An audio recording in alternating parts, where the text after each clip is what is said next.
Okay, we're up with another one from the supermarkets here in Ireland. This time this is a lager. It's from Aldi supermarket here. It's from their Brown Bear range. It's their non-alcoholic lager. Up next.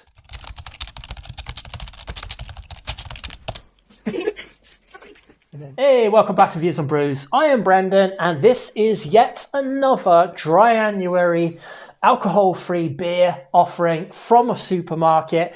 I'm enjoying this little journey I'm going on with all these alcohol-free beers and just seeing some are good, some are bad. They're hit and miss.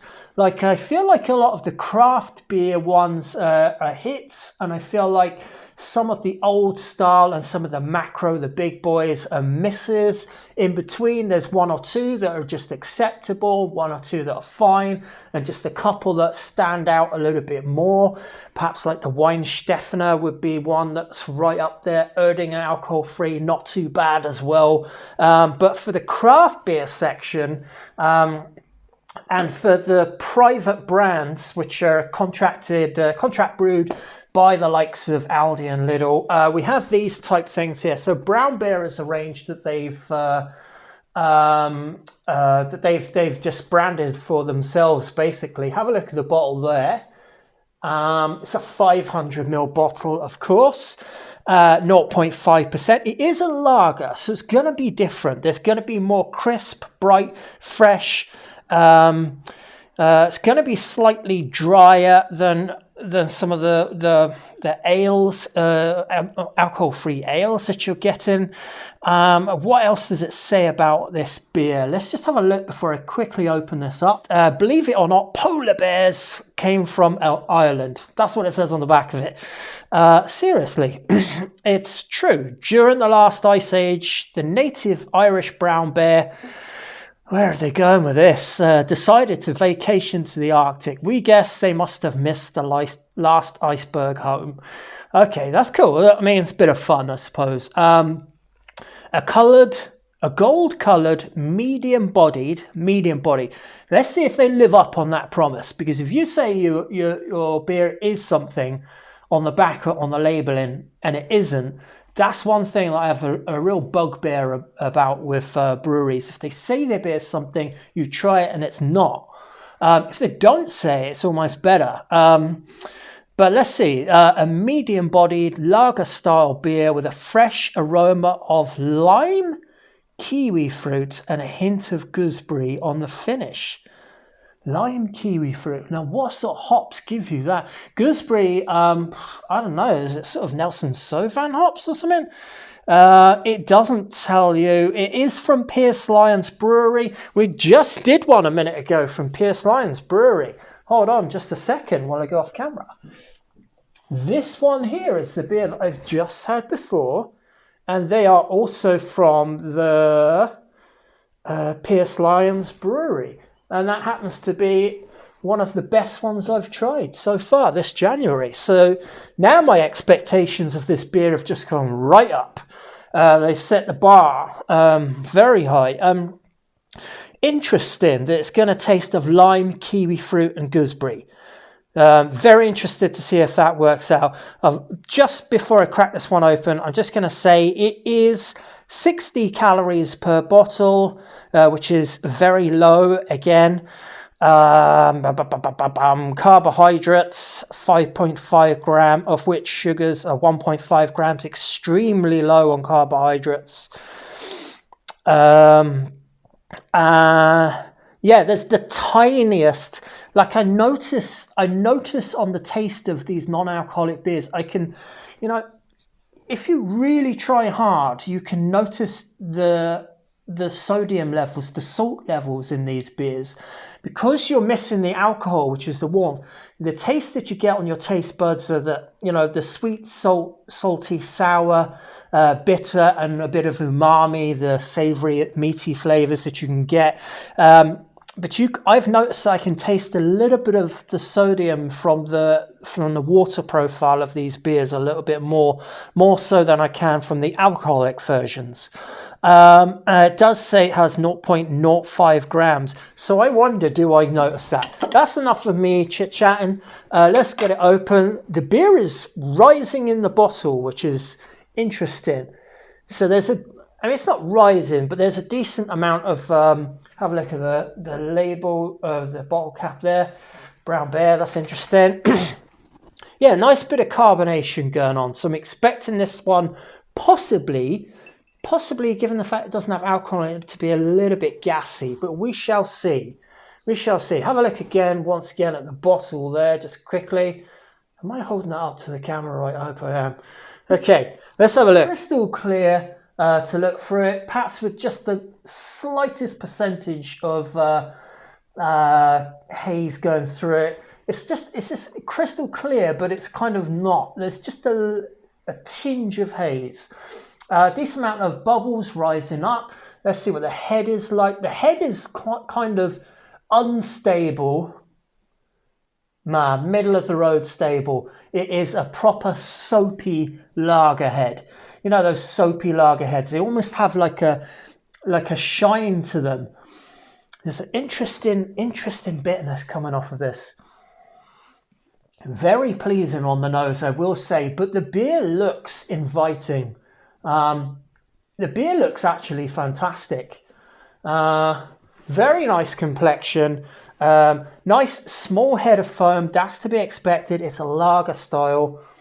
Did it say it was made with anything other than barley? I didn't actually check that. It just says malted barley, hops, yeast. Those 3 words. 4 words. Okay. Definitely some kind of it feels like noble hop aroma to it. It feels like that very obvious kind of peppery, spicy, slightly aromatic, slightly herbal sort of classic bitterness. Kind of like the way Stella Artois with their Saz hops is. This is what it gives me on the nose. It's that classic macro lager hop character that you're so used to. There's a bit of lemon coming through, a bit of citrus there as well. And yeah, just an overall impression of things that are suggestive of sweetness, like light character, crackery malt. Let's have a go. Cheers, Slancher.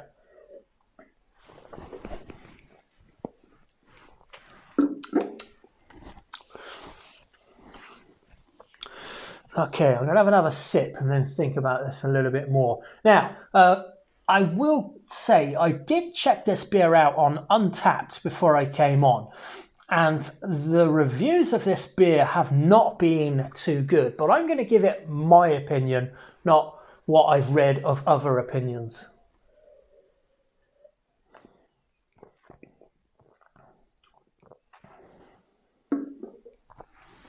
The appearance is great.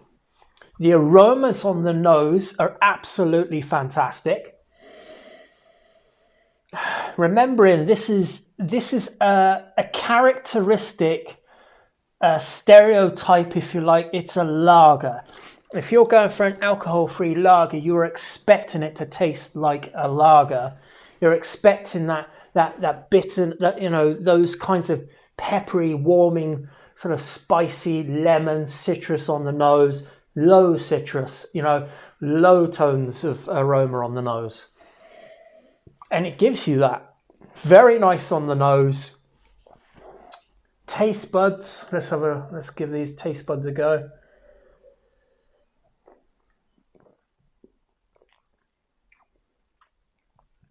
There's bitterness there.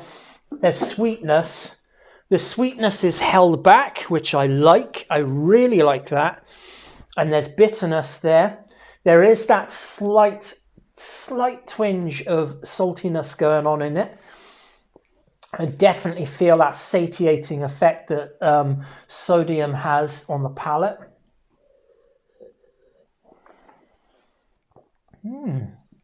I think I like it. I think I like this beer. The reports on Untapped were horrendous. I'm just going to get... the reports on Untapped were so bad about this beer, I kind of wish I hadn't read them. There's a definite herb. I feel like this is Saz hops in here. Just a guess, but you know, it could be any of those type German. Maybe it's got pearl hops in it. Pearl is like ever so slightly green, ever so slightly minty, and just a bit herbal. It feels like it's something similar to that.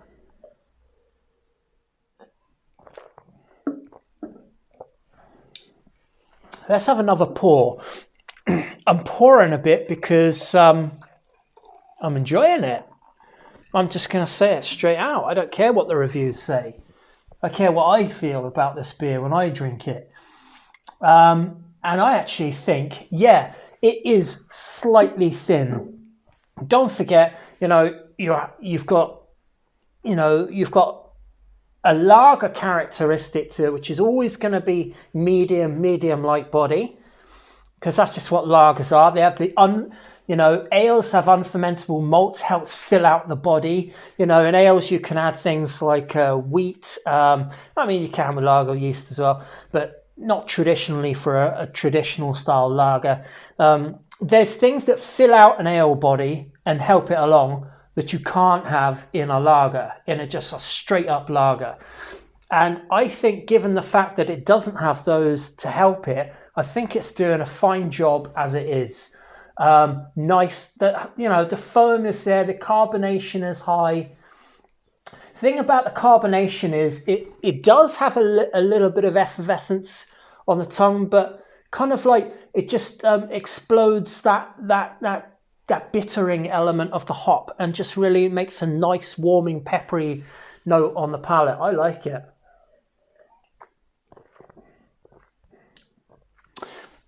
I actually don't think that's too bad. Now it does miss the alcohol element, but really not that much, I have to say. I think maybe, I mean, when is this one out of date? Let's have a look at that, because, you know, with all these craft breweries, they do... Oh, God, it's really hard stamp to read there. Maybe I can read that. Let me just see there. It's best before, September, 09. It's in 09 of this year, of 2021. So this beer is 3 months old. Maybe in response to some of the Untapped, maybe this brewery has said, hey, we've got to do something and change it. I feel like the things that I've read about this beer are just not what I'm getting from it. And I know that I can taste beer well. Yes, there is missing a little bit of alcohol. Yes, it is missing a little bit of body, but packed with flavour, packed with nice bitterness, nice delicate aroma, nice head that sticks around, nice complexion. There's nothing wrong with this beer at all.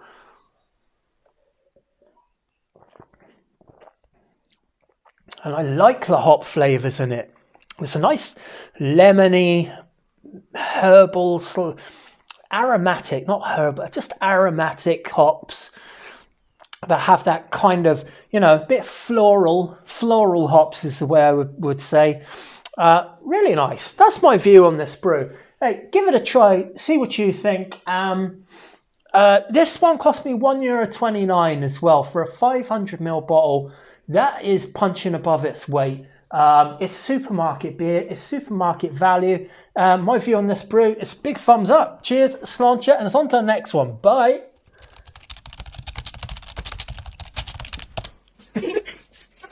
And then